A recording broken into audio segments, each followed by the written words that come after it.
war.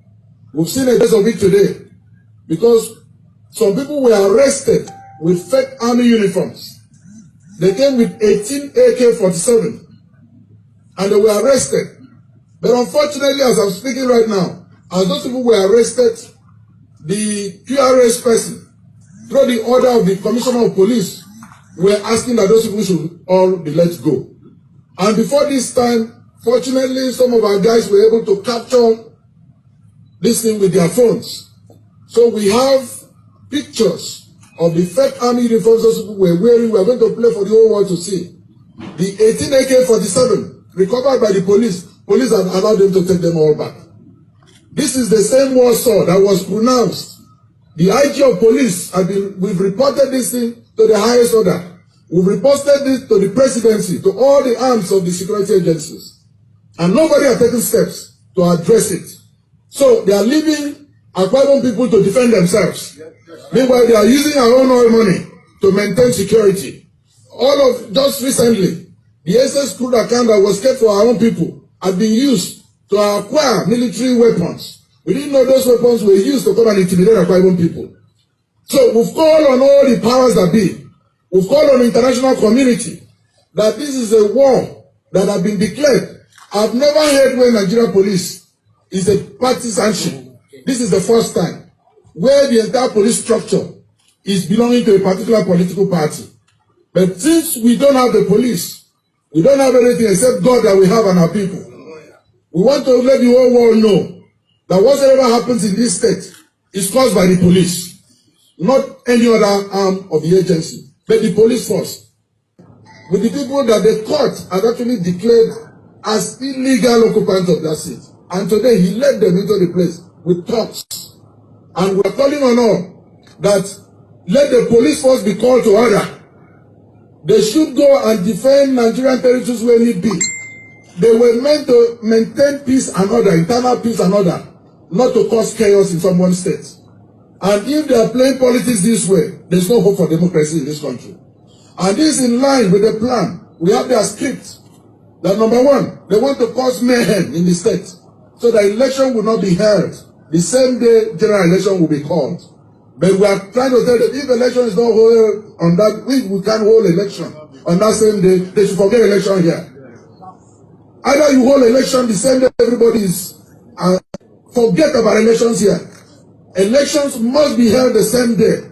That is what they are trying to perpetrate here now. And you need to see, they've injured a lot of our people. They've destroyed people's houses. And police are supervising them to do this. Which country has this ever happened? And we've reported this, they tend to ignore. I've called the IG police operations. Who's supposed to call this into order? He promised me he was going to call this to order. Nothing has been done. We've tried to reach IG of police this morning. He has rebuffed us. Why should this happen in a country that has constitution, there's law, and everybody here is a citizen? Nobody was brought into Nigeria. Nobody here is an alien. So we are warning the whole country now that Akwa Ibom State is under siege by the police, not by any other person. Because we have all our people here. And we are very peace-loving people. But our peace is being threatened by the police force. Let the commissioner that they just posted last weekend, who is coming to perpetrate this, let's assume he has finished his course. He has achieved his own mission. I want to call on the police force. This evening, the police commissioner of this state must be withdrawn. He has to leave this evening. He must be withdrawn. The head of the QRS must be withdrawn. So that we can maintain peace. And let them also sound a note of warning that those who have governed the state and left, they should stay in Abuja. The state, we have a population of 6.2 million people. We will not take this as a people. We gave you opportunity, you governed, you're calling on war. Meanwhile, you kept your children abroad and calling on war. Which children do we want to kill? In which state? Never. We stand for peace, and we shall ever remain peace and law-abiding citizens of this country. We believe the Constitution will take this course. And we're also calling on the President of the Federal Republic of Nigeria. Please, we are all citizens of this country. And that the President should take necessary action to forestall this, because we see this sign. And we have actually been sounding this warning.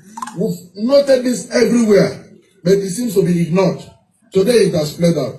I want to believe my people will be protected by the constitution and by the law of this country. I also want to believe that the president will do everything humanly possible to save lives and property here. And call those who were calling for Warsaw, that this is Warsaw that will see war. Let them report to Abuja. Go and fight war, or they should be sent to where Boko Haram are fighting. Let them go and curtail Boko Haram. Akwa Ibom is not Warsaw. Whoever is calling for this, let him go there and fight. There is Boko Haram threatening this country, so you should go there and do it. We say no to this intimidation by the police. We say no to this siege by the police. We believe we will be supported by the foreign missions, we will be supported by all Nigerians, we will be supported by all and sundry who love peace and who remain law-abiding in this country. God bless Nigeria. God bless Akwa Ibom.